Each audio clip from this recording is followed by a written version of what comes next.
തിരുവനന്തപുരത്ത് വർക്കരയിൽ scuba diving നടത്തിയ ആ സംഘത്തിന് ആദ്യം ദുരൂഹമായ കാഴ്ച വിശ്വസിക്കാനായില്ല. പിന്നീട് അവർ അടുത്ത് ചെന്ന് ഉറപ്പിച്ചു. അറ്റ്ലാന്റിക് സമുദ്രത്തിന്റെ ആഴങ്ങളിൽ മുങ്ങിക്കിടക്കുന്ന ടൈറ്റാനിക്കിനെ പോലെ ഇതായി അറബിക്കടലിൽ ഒരു കപ്പൽ കടലാഴകളിൽ മുങ്ങിക്കിടക്കുന്നു.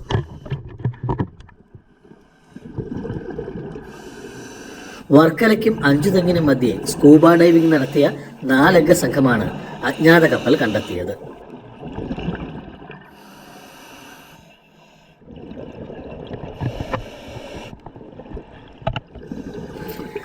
കടലിൽ 45 മീറ്റർ ആഴത്തിലാണ് കപ്പൽ ആരും അറിയാതെ ഇത്രനാൾ മുങ്ങിക്കിടന്നത്.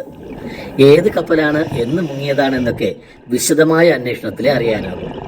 അപ്പോൾ മാത്രമേ ചരിത്രത്തിലെ ആ നിഗൂഢ രഹസ്യത്തിന്റെ ചുരുളുകൾ അഴിയൂ.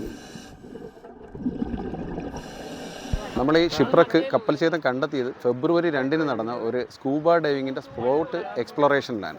സ്കൂബ ഡൈവിങ്ങിൽ പങ്കെടുത്തത് വർക്കല വാട്ടർ സ്പോർട്സിൻ്റെ സ്കൂബ ടീം ലീഡറായ മെഷ് മനോഹരനും മറ്റു 3 സ്കൂബ ഡൈവിംഗ് അംഗങ്ങളുമായിരുന്നു.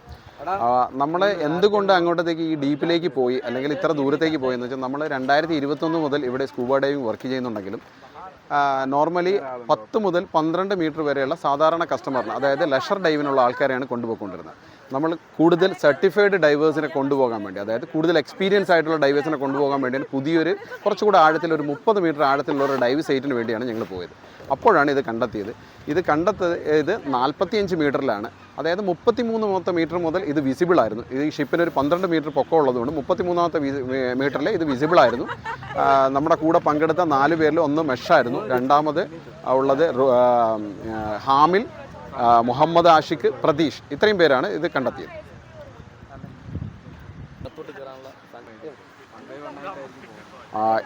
ഈ കപ്പലിന് നമ്മുടെ സ്കൂബ ഡൈവിങ്ങിൻ്റെ ടീം ലീഡറുടെ അസംഷൻ അനുസരിച്ച് അതിൻ്റെ ഒരു പഴക്കം 80 മുതൽ 90 വർഷമായിരിക്കും. ഇതൊരു കാർഗോ ഷിപ്പായിരുന്നു. ഇതിന് ഒരു 12 മീറ്റർ പൊക്കവും ഒരു 48 മുതൽ 50 മീറ്റർ വരെ നീളവും ഉണ്ടായിരുന്നു. അപ്പോൾ ഇതിനെക്കുറിച്ച് നമ്മൾ നോർമലി ഇപ്പോൾ ഇങ്ങനെ ഒരു ഡൈവിന് പ്ലാൻ ചെയ്ത് പോകുമ്പോൾ നമുക്ക് ബോട്ടം ടൈം, അതായത് അതിനടിയിൽ ചിലവഴിക്കാവുന്ന സമയം വളരെ പരിമിതമാണ്. അതുകൊണ്ട് വളരെ എന്തെങ്കിലും സാങ്കേതിക വിദ്യകൾ ഉപയോഗിച്ച് മാത്രമേ നമുക്ക് ഇതിൻ്റെ ഈ ഷിപ്പിൻ്റെ അകത്തേക്ക് എൻട്രി ചെയ്യാനും അതിന് മറ്റുള്ള പരിശോധനകൾ നടത്താൻ കഴിയും. ഇതുവരെയുള്ള അസംഷനിൽ ഇതൊരു കാർഗോ ഷിപ്പാണ് എന്ന് മാത്രമാണ് ഇതിൻ്റെ നമ്മുടെ ഒരു അനുമാനം.